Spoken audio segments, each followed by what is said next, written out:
G'day viewers, my name's Graeme Stevenson and I'd like to invite you to come on a journey of creativity and learning and adventure through the series Colour in Your Life. There's an artist in every family throughout the world, and lots of times there's an artist deep down inside all of us as well. So grab your kids, your brothers, your sisters, your aunties, uncles and mums and dads and come and see how some of the best artists in Australia do what they do.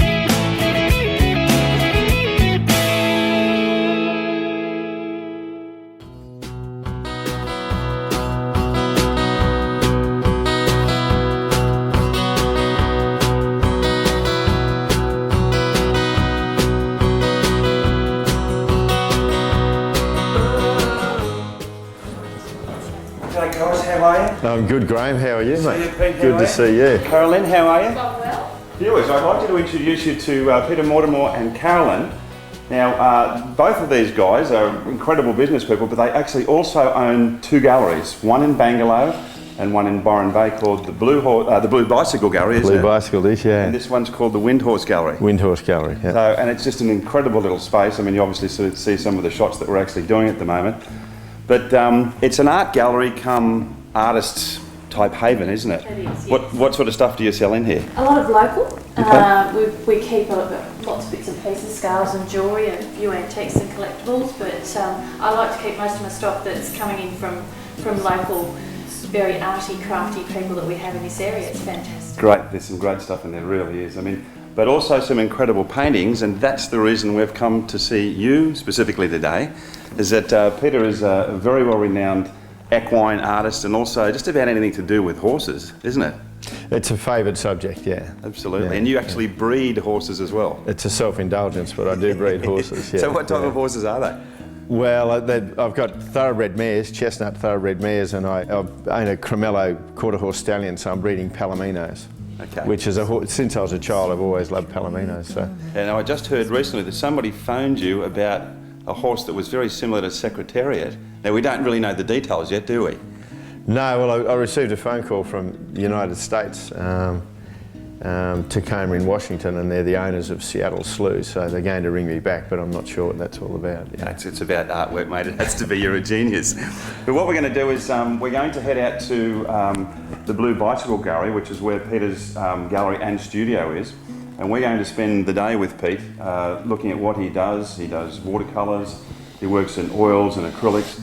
Just quite an extraordinary artist, and we're going to go out there and see a lot of the stuff that he's been doing, and then hopefully he can teach us something about your equine art.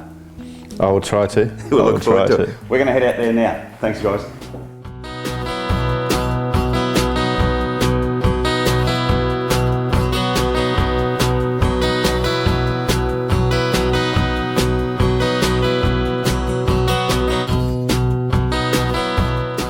Well, mate, this is the Blue Bicycle Gallery.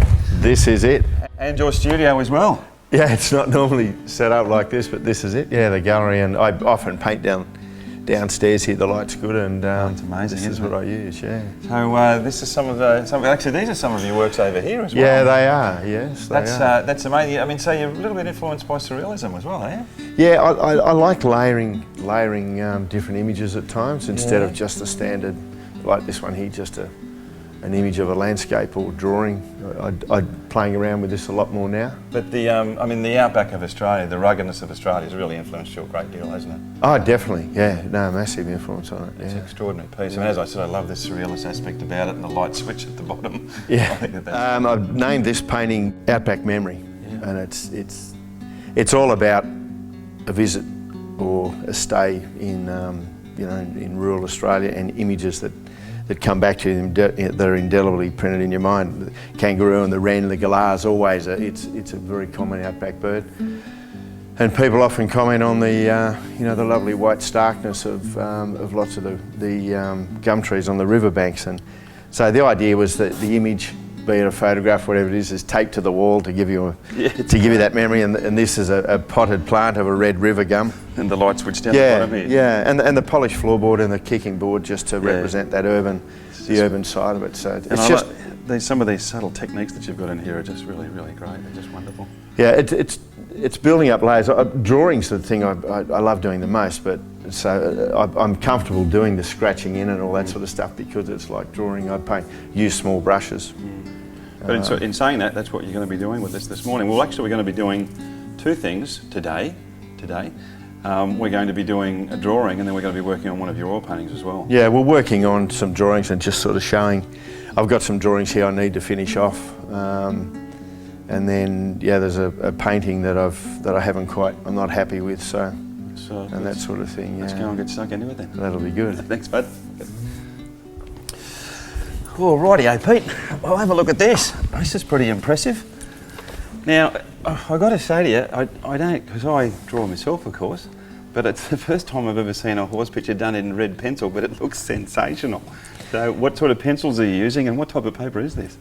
Well, I do the initial drawing with a light red lead that I came across with Guy Hastings, who painted the studio here as well. He used it with his maps. Sure. Fine line, and it's got a nice waxy sort of a feel to it to draw on this.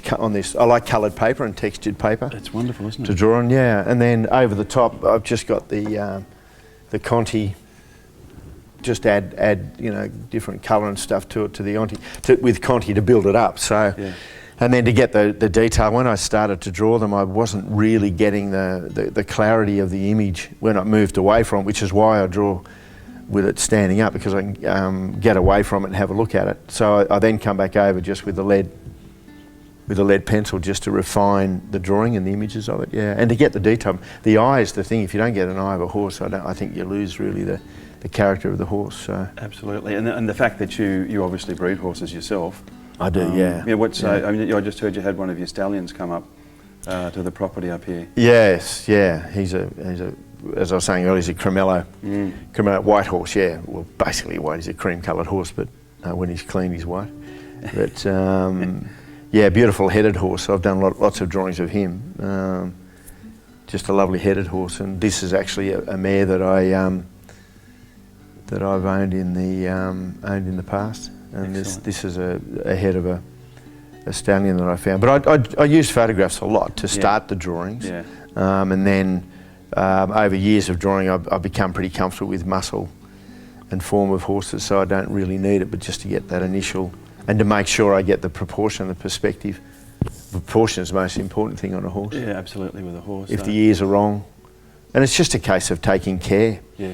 I think with anyone starting a drawing, getting that initial light outline down is the most important thing before you get in and do the main work.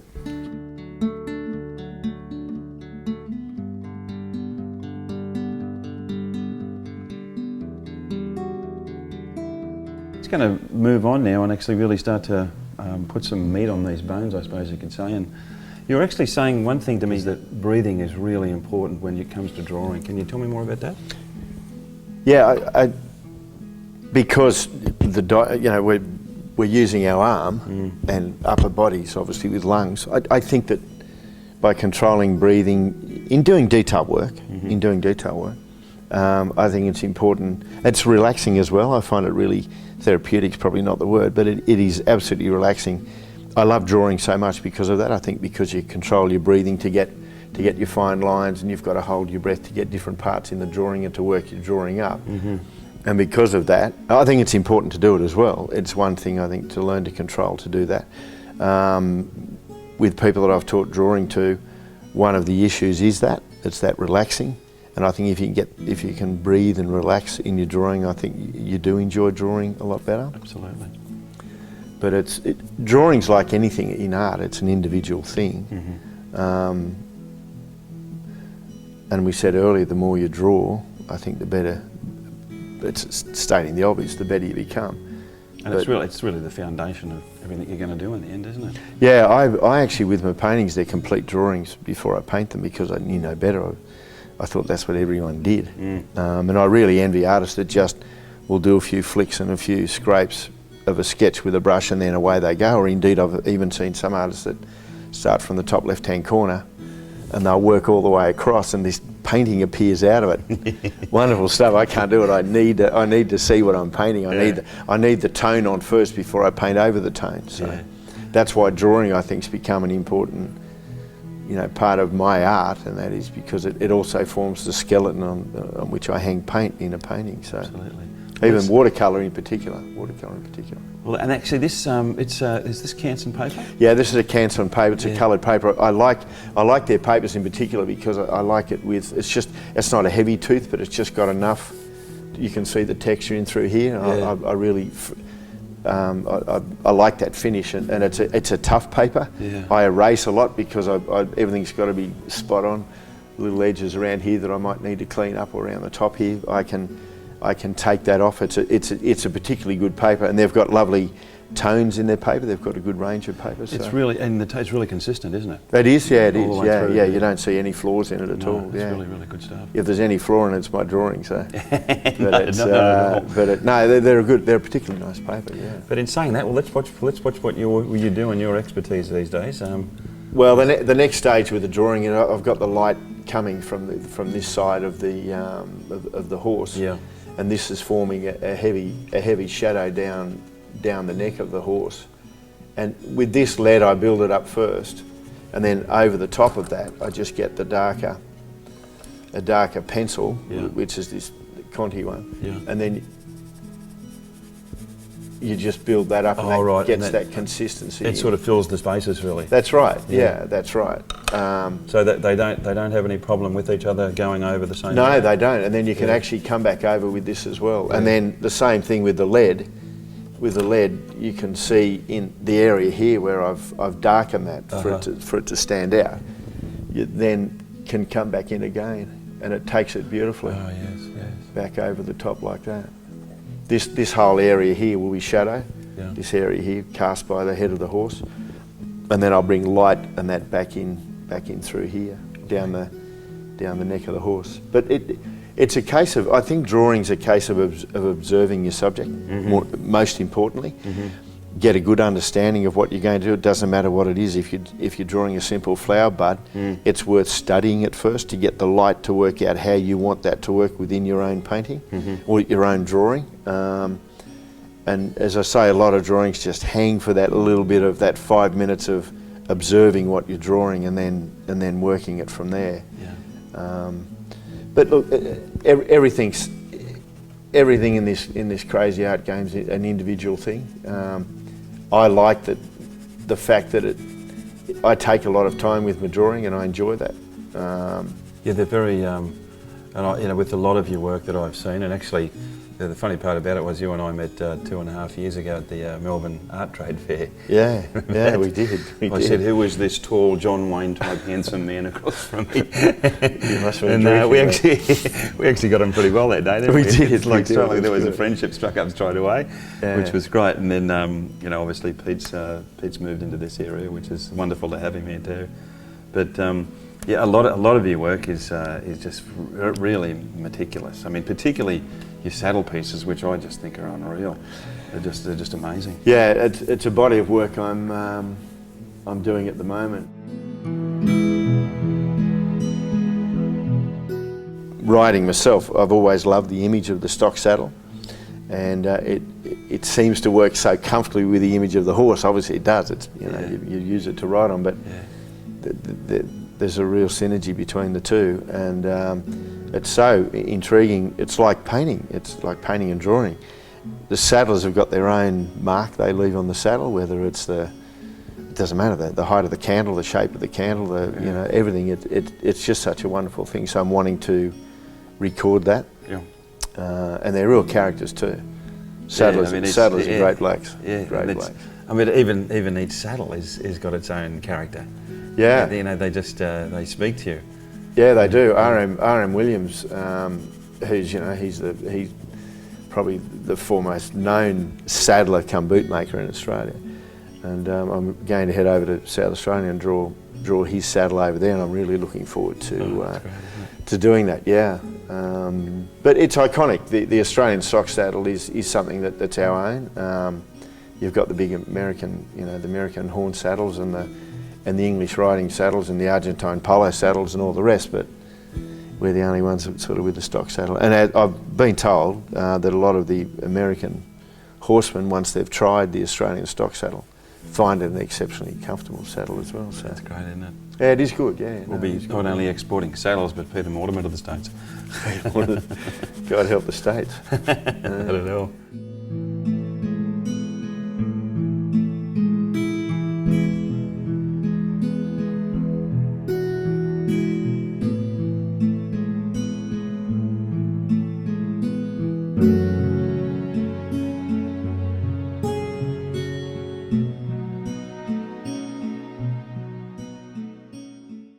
But Pete, you wanted to, part of the reason we're here today was two reasons, was obviously because of the drawing, but you wanted to show us a little bit about one of the oil paintings that you've got in progress at the moment. Horse in Erskineville, is that right? Erskineville in Sydney, yeah. Erskineville, that's yeah. right. So how about we take this guy down and then we put the oil painting up and we'll watch you paint the oils for a little while. Okay, that'll be Sounds good. great.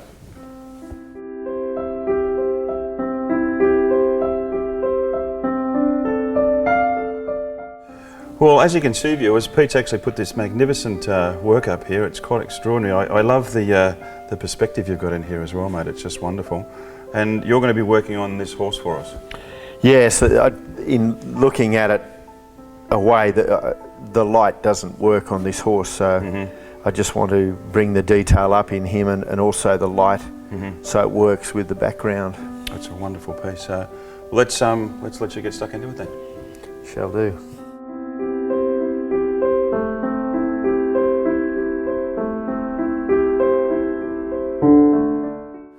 Okay, mate. Well, this looks like it's actually on linen. Yeah, Belgian is, linen. Yeah. That's pretty expensive, isn't it? Yeah, it is, but I think it's worth going to the extra expense on a larger painting because you want that sort of drum feel, particularly when you're painting.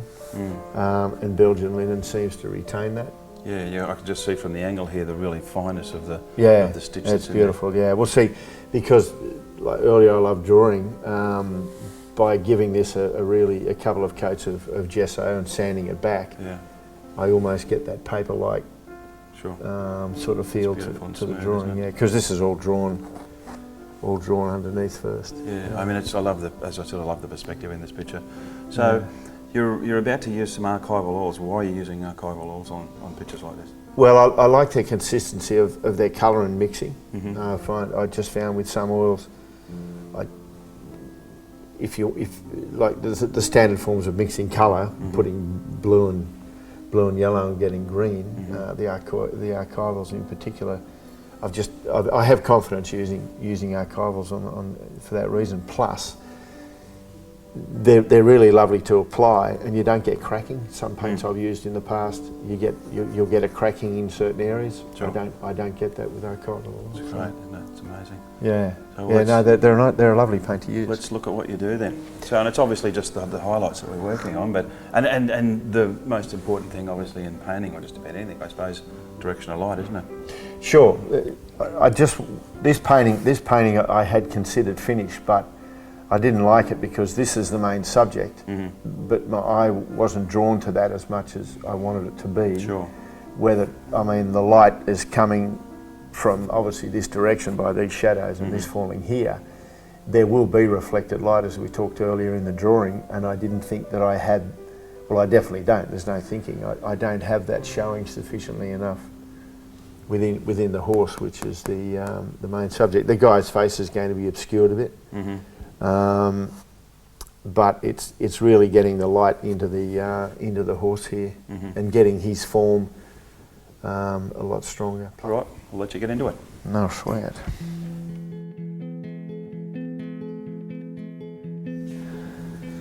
I like to get a good tip on the end of my brush, and I'll over exaggerate this to start with. Yeah, look at that, it's come up straight away. So what type of brush you got there? what is it? It's a Roymac, okay. Yeah, So, it's yeah, number I use 4. the Roymacs myself. They sort of tend to really hold a good consistent Yep. tip to them, and they don't. When you actually put them on, they spring back. Yeah, they do. They don't stay, which is great. And I don't use big brushes. Very rarely I'll use a big brush in any of my work because I'm just more comfortable using it like a pencil. I can remember when I was at work. I was working with a New York dealer many years ago, and I sort of got fairly meticulous with the work sometimes. And he just said to me, Graeme, he says, you know what?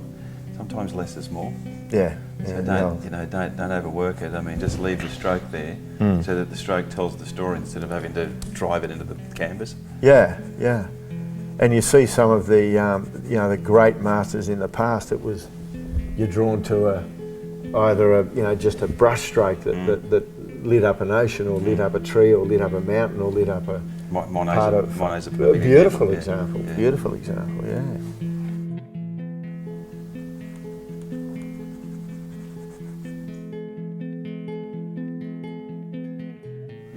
So have you been into this street at all? Yeah, my daughter actually just lived down the end here. Okay. When she was at fashion, when she attended fashion school, she and a friend of hers from school lived down there. So this is Gowrie Street here. In this particular corner, there are these 4 beautiful buildings on each corner. I've actually done a number of paintings based on this street. I did another one from sort of back up here, looking towards me, with the horseman coming around the corner. And the idea of this came from a mate of mine moved from the bush to Sydney and just sort of seemed a bit lost on the move. And I came up with this idea that you can take the boy out of the bush, you can't take the bush out of the boy. And he moved to Sydney, and even though he'd left the property, the one thing that did go with him was the Kelpie dogs, and he used to take them down every afternoon and muster the birds and the pigeons in the park with his dogs. So he could never really get rid of it. But that's sort of where the idea of this painting came from. Yeah. Well, viewers, we're going to let Pete finish up this picture at the moment. It's been an absolute privilege to be with him today. He's an extraordinarily talented artist, brilliant horseman. Great guy as well. I think he's a wonderful man. The crew's really enjoyed watching Peter do what he's done today, and obviously being able to come into your wonderful galleries, the Windhorse Gallery and the Blue Bicycle Gallery. But I'd really like to thank you, Bud, for having us along. It's been a great pleasure. If you would like to see more of the great artists like Peter and his work and some of the other artists we've got, you can go to colourinyourlife.com.au and see all of the stuff we've got in there. If you're an artist, you're most welcome to come in and put your own work up as well. But until we see you next time, remember, make sure you put some colour in your life.